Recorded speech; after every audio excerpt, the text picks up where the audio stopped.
There's one element that Baroque music and folk music seem to share, and that's improvisation. But Tina, you've come from a dance band tradition, contra dances and folk dances. How does improvisation come about? How do you find room in a song, and how do you approach it and make it your own within a tune? Well, I think traditionally the improvisation, the variations really, it wasn't so much improvisation, but it was variations, and they're subtle. And the really good players do a lot of really incredible rhythmic variations and variations in the melody, but it's nothing as improvisational as like a jazz musician would do. You know, you have a skeleton of chords, and you use those chords as a framework, and you go off from there. There's never anything like that in old time music.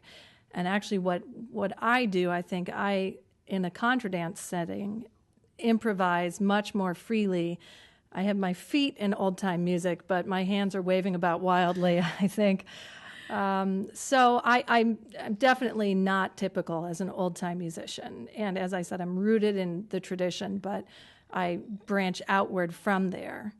The type of improvisation that I do today basically uses the tune as a starting point, and I'm never terribly far from the tune when I'm improvising in a solo. But in a contradance setting, when there are other people nailing down other parts, I can be more free to do something that is completely different from the tune, or more of a rhythmic nature that sets a tone for the dancers or helps a build, or any number of things like that. Are you glad that you can jettison some of the Baroque stiffness and really, I don't know, save some souls in these concerts?